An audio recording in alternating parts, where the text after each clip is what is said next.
Dans cette nouvelle vidéo, nous allons voir l'huile de copra. Qu'est-ce que c'est? Qu'est-ce qu'elle apporte? Quelle est son utilité?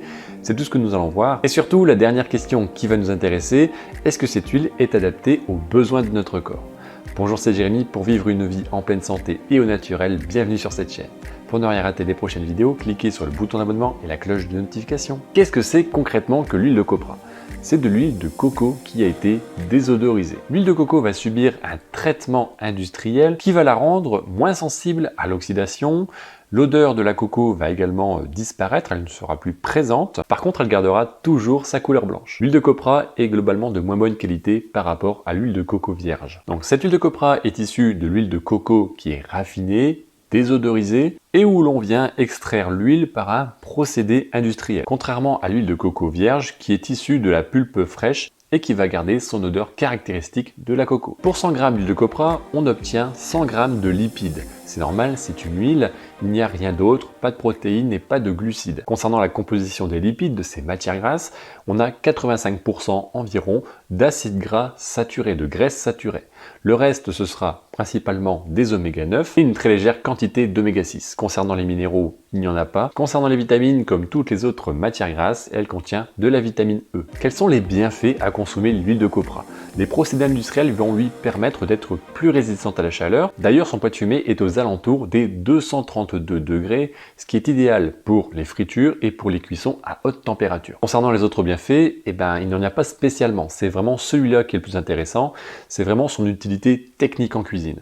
Concernant ses bienfaits nutritionnels, il sera beaucoup plus intéressant de consommer l'huile de coco vierge. Les procédés industriels pour obtenir l'huile de copra vont participer à réduire sa qualité nutritionnelle, ses intérêts pour notre santé. Ce n'est pas ce qu'il faut consommer au quotidien. Lorsque l'on trouve de l'huile de copra en magasin, elle est présentée sous forme de margarine, sous forme de blocs, avec parfois d'autres graisses qui y sont mélangées. Comme nous venons de le voir, à part être utilisée dans la cuisson, elle n'a pas spécialement d'autre intérêt. Elle ne vient pas en remplacement du beurre ou d'une margarine par exemple. Comme autre inconvénient, il ne faut pas oublier qu'elle apporte une grosse quantité d'acides gras saturés. Il ne faut pas exagérer sur la quantité qui est consommée. Consommée trop fréquemment et en trop grande quantité, cette huile peut participer au développement de certaines problématiques de santé. Cette recommandation de ne pas en consommer couramment s'applique encore plus aux femmes enceintes. Concernant son utilisation, on la retrouve essentiellement pour les cuissons à haute température, pour la friture par exemple. Et on la retrouve également majoritairement presque dans les cosmétiques. Son gros avantage, c'est qu'elle va être solide au réfrigérateur, à température ambiante, elle va être semi-solide, et à partir de 25 degrés, elle a une consistance plutôt liquide. Aujourd'hui, dans ce que l'on retrouve dans le commerce, c'est principalement une utilité cosmétique. Mais on peut également la retrouver dans les aliments transformés du commerce, à la place de l'huile de palme. Tout simplement, aujourd'hui, nous avons tous plus ou moins une mauvaise image de l'huile de palme classique, où on voit la déforestation et tout ça, tout ce qui va derrière.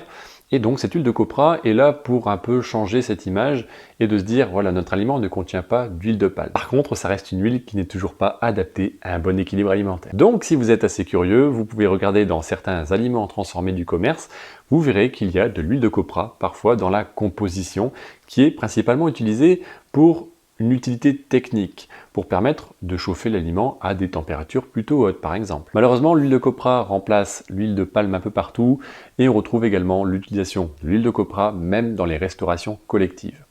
Donc cette huile n'est pas forcément adaptée à un bon équilibre alimentaire, il n'est pas spécialement recommandé d'en acheter, même en substitution d'une graisse animale, comme le beurre par exemple. Voilà concernant l'huile de copra et toutes les informations essentielles pour permettre de bien comprendre à quoi vous avez affaire.